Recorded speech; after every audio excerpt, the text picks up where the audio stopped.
Two, 1, 2. Mark, welcome to the Hard Rockology Show. Hey, thank you very much. It's a pleasure to be here with you guys. All right, great. Just got done playing the War Machine song. I don't know if you heard that or not. I mean, you probably heard it a million times. You played it at your shows, right? Absolutely, yeah. Is that it's a fan favorite lately, it seems. Is that the opening song at the shows? It hasn't been, but there's been talk of putting that up front, so we'll see if we slide that one up to the front for the set coming up here in the next run. Now was that track the demo track that you guys were playing around with that actually pulled the band together, or?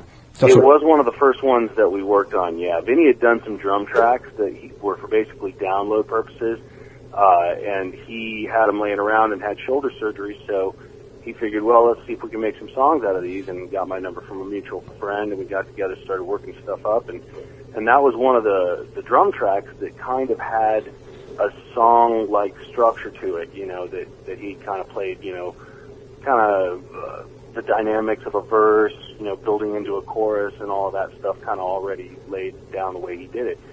So I started writing stuff to that, and Dewey came in, started singing, and yeah, that was one of the first, that one Time and Time Again, and a couple of other ones were like the very first things we actually put together. So who's the members of the band? Tell us the members of the band real quick. Well, we got Vinny Appice on drums, of course, from Black Sabbath and Dio, and then Rex Brown from Pantera is playing bass, and Dewey Bragg, who sang with Pissing Razors for a record, is singing for us. And yeah, he's a great singer, and people just really don't. He's pretty unknown, but he's got a great set of pipes and an amazing sense of melody. So, and he's a great frontman. Really knows how to work a crowd. He's a lot of fun to watch live. So we've been getting a great response out on tour. Now, was he the final piece of the puzzle? Actually, Rex was. Okay, Rex was. Not. Yeah, we tried out a few bass players, and it just really wasn't working out with the guys we were working with, and. So he was just lounging around on the couch, nothing to do. He said, "Yeah, I'll do it." No problem. No, he was playing in Down at the time, and Vinny knew.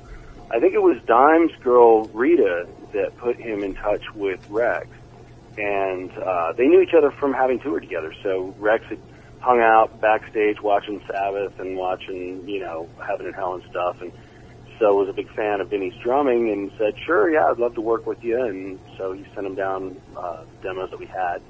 He put some bass on it, and I remember when we got the bass back, it was like Vinny came over to my house and we sat down and listened to, I think it was War Machine actually was the first one that we listened to. And we were just looking at each other like, all right. We knew it was the missing link, you know what I mean, the missing piece of the puzzle we've been looking for.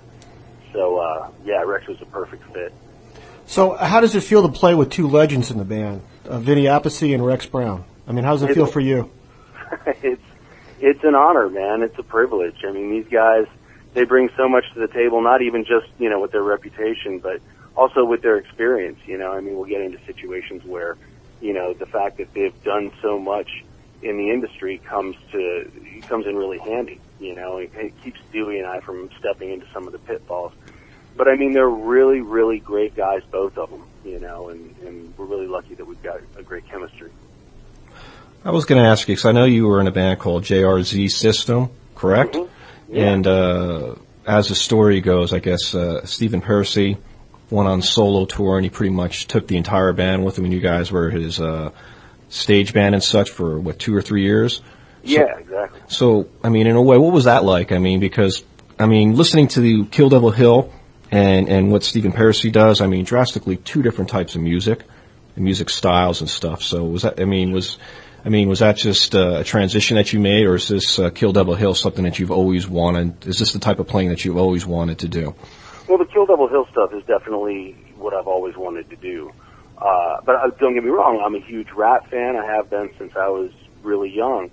And so for me, getting a chance to play with Stephen was an honor as well. And, you know, we had a really good time playing in that band. In fact, Troy, the bass player from JRZ, still goes out and plays solo shows with him.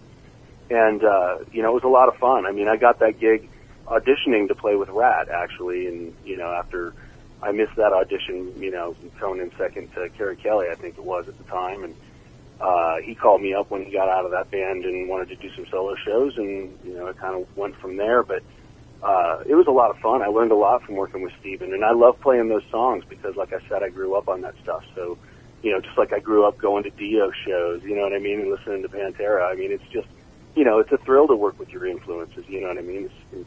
It's really something. But style-wise, as a guitar player, is there that much of a difference between the two styles, or is it just... Oh, yeah, definitely difference in styles. And with JRZ, I don't know if you listen to any of the JRZ stuff, but that's all instrumental kind of funk rock fusion, so that's kind of its own animal, too. And, but at the end of the day, it's all music.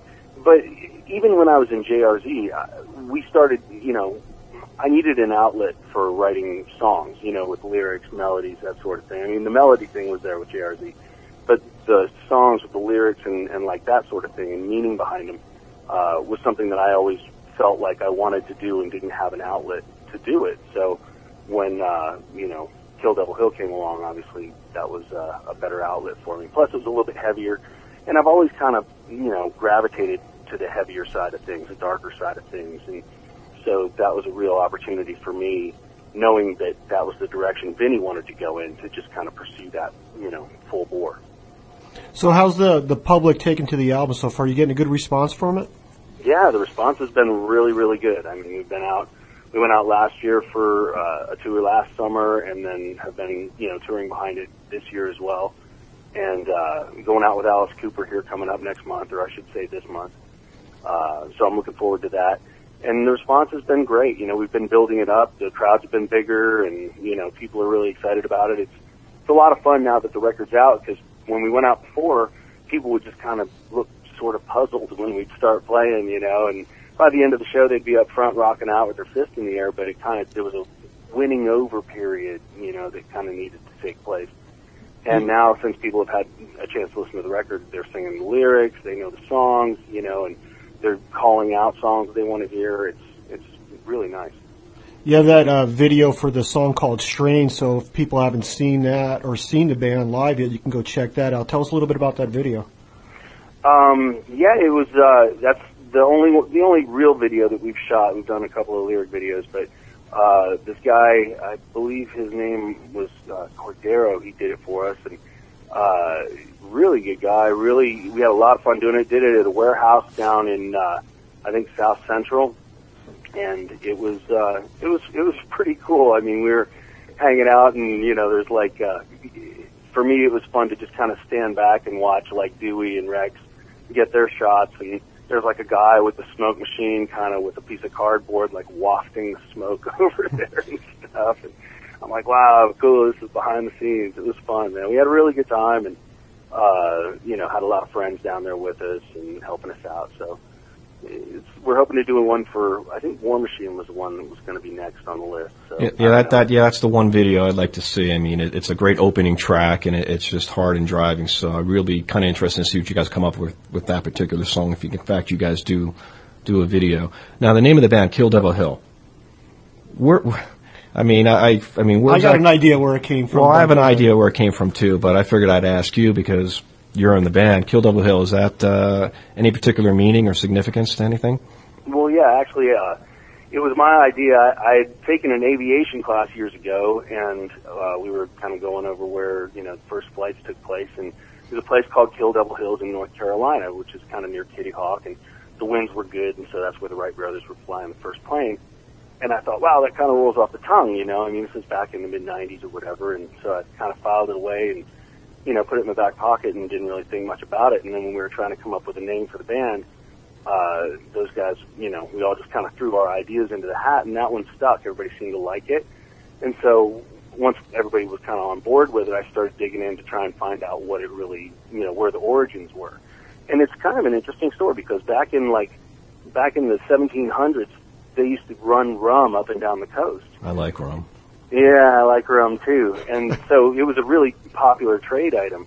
But there were also English ships that would sail up and down the coast and try and tax you for any rum you had on board. So if you were running rum and you saw the English sailing up on you, you could run the barrels of rum off in skiffs and bury it in the sand dunes and avoid the taxation, come back later and dig it up. Well, they used to call their rum Kill Devil because they said it was strong enough to kill the devil. So Kill Devil Hills got its name as a place where you could go stash your rum and then come back and dig it up later. It's kind of a strange story, but you know. Definitely a strange show. I wonder if you can still do that today. You know, I'm not above burying rum. No. I'd much rather drink it. Yeah, I'd rather drink I it wonder too. if there's any of those barrels still buried over there. There probably I is. wonder. I wouldn't doubt it. Well, Somebody forgot where they buried it. Well, you know, with Gene Simmons and Kiss marketing and Motorhead with their own bottle of wine, maybe you guys could come out with the Kill Devil Hill rum. Yeah, Kill Devil Hill rum. Exactly right. I got to talk to Sammy Hagar about that. Yeah. So. Well, he does tequila, right? Yeah, I don't think there's a band out there doing rum, so you guys may have an in on this one right here. So Yeah. might be an idea. Scratching my head as we speak. There you go. It would have to- you got to jot this down. It would have to be a dark rum and a light rum, Yeah. and of course a 151 rum. Those would be the three that I would go ahead and kill. Everybody Devil all Hill. pumped up for the show, ready to go. Yeah. Absolutely. Hell, I'm getting thirsty right now.